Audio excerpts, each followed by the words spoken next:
Denver's flock license plate cameras have flocked off and left town, while the city's still debating a replacement. Our fundamental mistake here is in continuing to add more surveillance technology to the city before we regulate it. A decision we've been waiting on. The Supreme Court rules against Colorado's conversion therapy ban, while even the court's liberal justices agreed. Denver continues its fight against the Trump administration, and today they had what they called a legal victory. And Jewish families raced to finish their Passover preps as power outages threatened to leave them in the dark. You know, other caterers have Christmas time, and that's their busiest time. This is our busiest time. All that and more tonight on Next.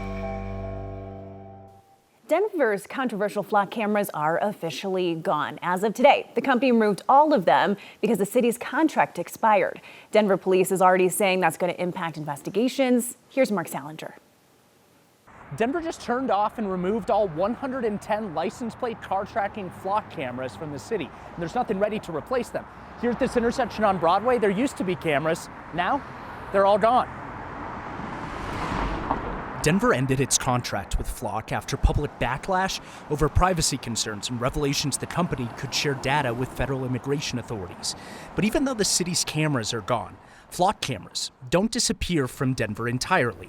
Hundreds of privately owned Flock cameras installed by homeowners associations and businesses will keep running. I just want to make sure that everyone is aware that privately owned Flock cameras will remain because they are not contracted by the city, right? Denver police can still access that private footage, but they'll need permission from each individual owner. And if there is a private entity that captured some sort of evidence of that crime, then it's our duty to obtain that evidence and to make it part of our investigation. Not even Denver City Council member Sarah Parody knows how many private cameras there are. We don't know how many, but certainly hundreds and hundreds of private Flock ALPR cameras throughout the city.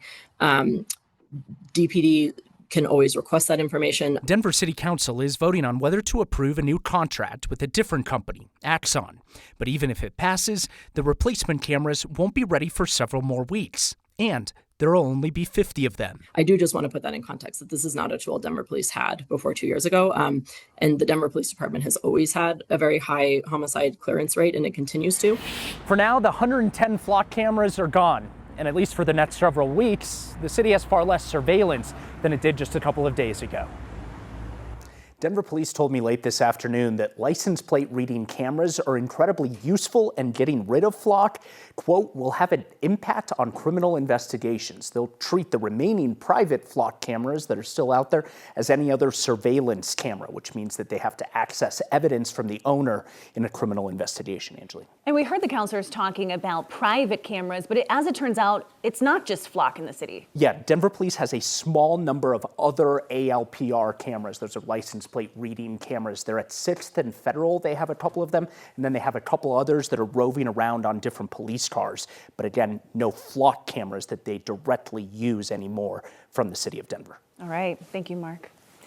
Denver Mayor Mike Johnson wants to swap one license plate reading camera system for another. We were just talking about Flock, but some city council members aren't sold on the company stepping up to replace these, with critics arguing the city needs more guardrails around surveillance software. Right now, city councilors are debating a new contract with Axon, the company that already supplies body cams for Denver police. Axon's camera system would be about half the size of Flock's presence in Denver, and the company does not have a national database like Flock does. Supporters of the new contract say it's a major improvement, but progressive critics on council argue the city shouldn't approve a new contract until there are rules in place governing surveillance software. Can we just stop and get this figured out instead of continuing to have contracts come before us and us approve them and building, of course, the plane as it's in motion? Frankly, the contract is going to be much stronger in guarding against abuses and misuse because it contains actual remedies at law that can be exercised by the city. State lawmakers have proposed new restrictions on how license plate data can be shared between local, state, and federal agencies, but that bill has yet to hit the floor for a vote. Colorado's law banning conversion therapy for gay and transgender kids just suffered a major loss at the Supreme Court, and it wasn't a close decision. 8 out of 9 justices ruled that limiting talk therapy amounts to limiting free speech. Colorado is one of more than 20 states that restricts therapists from trying to change the gender identity or sexual orientation of clients under the age of 18. Kaylee Childs, a Christian therapist from Colorado Springs, sued over the law, saying it violates her First Amendment rights and that her patients often want a faith-based perspective. Today, the Supreme Court ruled in her favor, sharing that the ban, quote, censors speech based on viewpoints. They point out similar reasoning could be used to ban gender-affirming therapy as well, and they're sending the law back to a lower court for stricter scrutiny. Childs and her attorneys called it a win for, quote, free speech, families, and common sense. I view my work as an outpouring of my faith. I want what's best for my clients, and they often seek me out because we have a shared faith. It's crucial that families have counseling options, including options that allow kids to genuinely talk about experiencing discomfort with their bodies without the state dictating an outcome. This is the third time in recent years that the Supreme Court has ruled against Colorado laws intended to protect the LGBTQ+ community. The conservative legal group Alliance Defending Freedom said today's ruling is proof that Colorado disregards First Amendment rights. Democratic Attorney General Phil Weiser disagrees. After Supreme Court arguments last year, he told us Colorado has the right to regulate what he sees as a harmful medical practice. Is the law in Colorado hostile to religious conservatives? Not at all. Colorado's law has an exemption.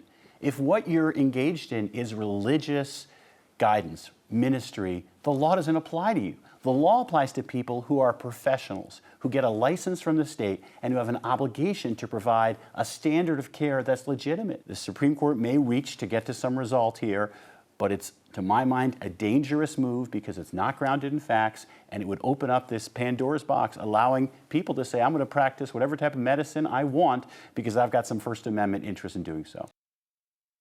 Colorado Democrats are still advancing other efforts to limit conversion therapy. A bill in the state house would do away with a statute of limitations on civil lawsuits against conversion therapy providers. When Xcel purposefully shuts off power for extreme weather, it now gives residents 3 days notice.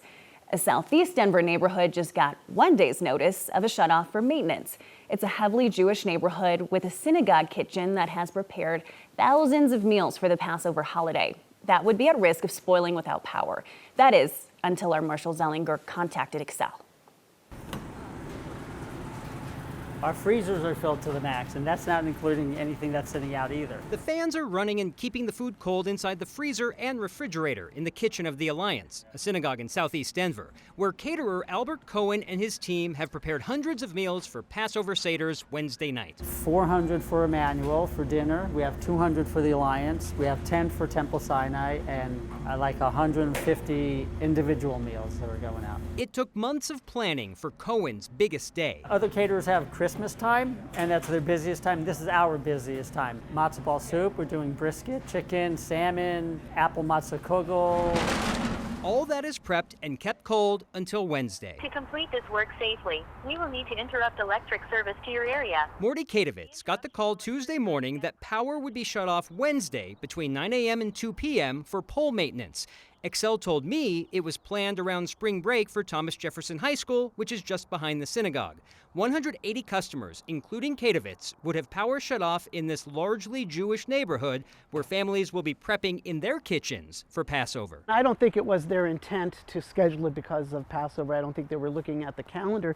But when I'm asking them for some assistance to maybe escalate this or bring us to a higher level of individual to speak to, they were unable to do that. So he reached out to us. Katovitz just wanted to be able to do it himself and also get earlier notice, like Xcel provides for public safety power shutoffs. They could at least do us the same courtesy for scheduled maintenance that they've had on the books for a few weeks. We didn't say yesterday, hey, let's prepare for Passover. We've been preparing this for months. Okay, this has been planned for months. I'm sure Xcel did not say yesterday, let's shut off the electricity tomorrow. After we contacted Xcel talked with the synagogue and pushed the power outage another day. It'll be Thursday, 9 to 2. And yes, there will be some Passover Seders Thursday night too, so Southmore, you're on notice now. Cohen wasn't cooking tomorrow. That was luckily done. He was worried about the refrigerator getting too warm because it would be opened and closed all day with people picking up their food. Katovitz just wanted to talk to someone at Xcel who would listen and consider the complaint was not just a normal, don't turn my power off because I'm angry, but because it was something more significant. And again, to Xcel's credit, it changed the date, but after we became the conduit, Angeline. And I'm sure that was frustrating, right? Especially when they've had this planned, and the synagogues also had it planned. Right, and to Katovitz's point, Xcel customer service probably gets just an earful of complaints, but maybe set the script aside if you can. Don't be a robot, and perhaps process what's being said and escalate it without the media having to get involved. That would be great. All right, thank you so much, Marshall. A federal judge is upholding Colorado's laws restricting law enforcement cooperation with ICE in the face of a legal challenge from the Trump administration. The court's ruling says state and local officers are under no obligation to do the feds' jobs for them. Last year, the Department of Justice sued over state laws that restrict local law enforcement officers from enforcing immigration law or sharing information with ICE, as well as restricting ICE's ability to enter jails. The lawsuit also challenged similar policies in Denver that prohibit city employees from using city resources to assist federal immigration officers. The DOJ argued that the policies interfered with federal law and singled out federal officers for unfair treatment. Colorado Judge Gordon Gallagher dismissed that lawsuit today, ruling that the feds can't force state officers to administer federal law. Sheridan schools in Arapahoe County will be closed for the rest of the week starting tomorrow as teachers and other employees in the district go on strike. Sheridan School District 2, that covers Inglewood and Littleton, says they won't have enough staff to keep the schools running. Members of the Sheridan Education Association voted earlier this month to strike after they couldn't reach a contract agreement with the district, even though their contract lapsed last summer. Union leaders say they want more transparency from the district on school calendars and pay. The district says it will be coming back to the bargaining table to make that deal. While classes are canceled, students can still get lunch at Fort Logan Northgate, and rather they'll go back to bargain.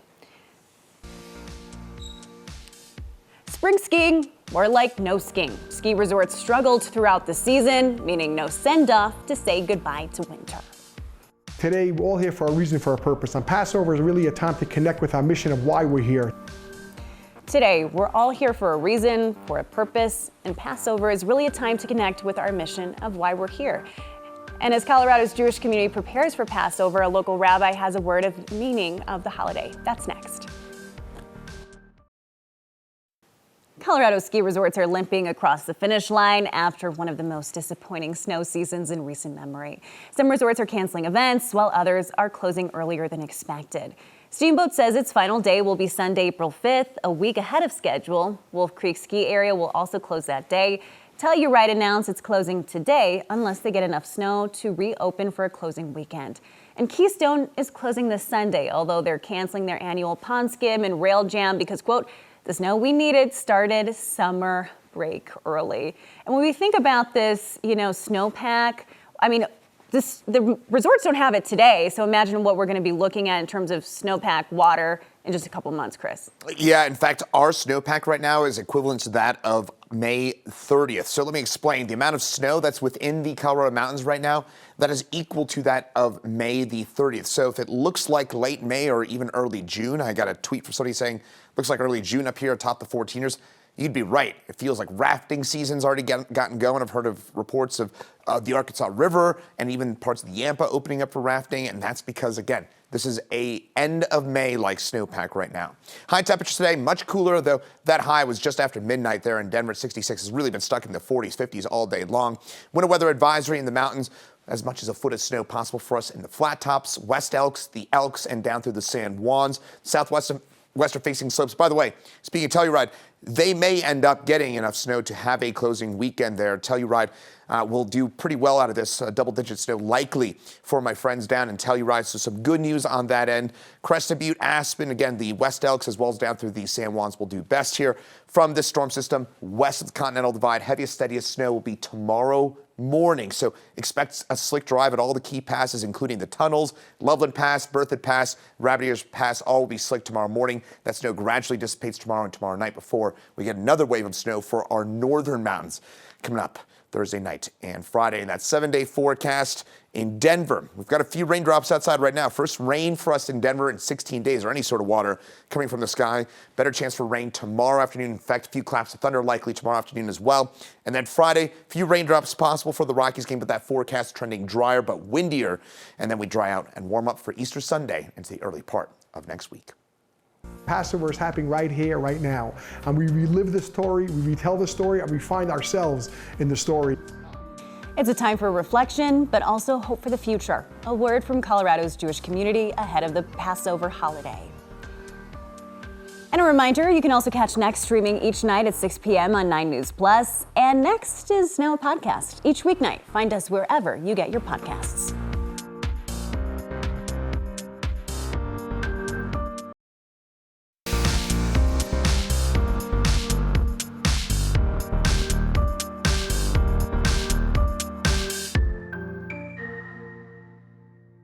Passover is one of the most widely observed Jewish holidays, and it begins tomorrow night. Here in Colorado, Jewish families are preparing with food and tradition, as well as reflection on freedom, history, and hope.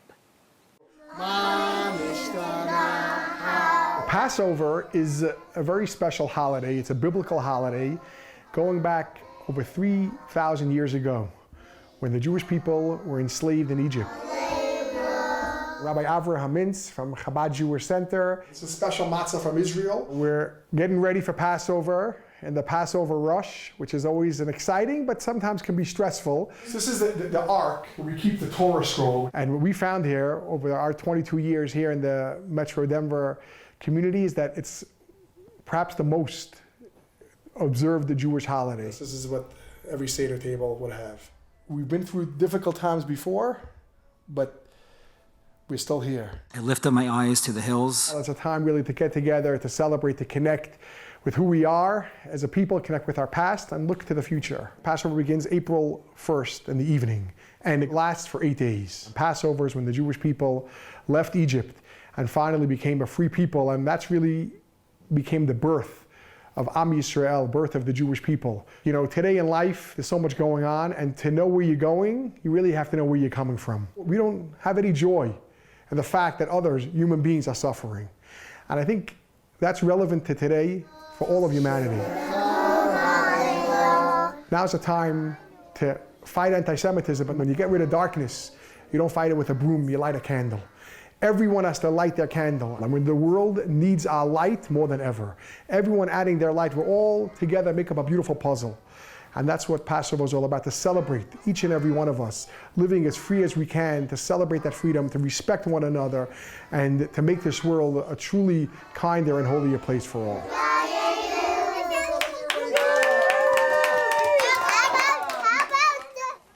We'll be back with your feedback next. Thank you. You're welcome.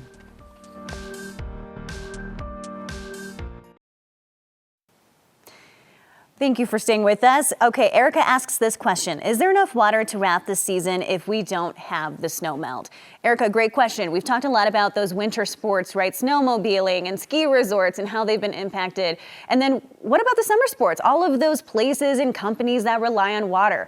I hope, fingers crossed that we get a little bit more rain so that they're in the clear, but that's more of a wait and see. I'm right there with you. I'm worried too. So hope for the best, right?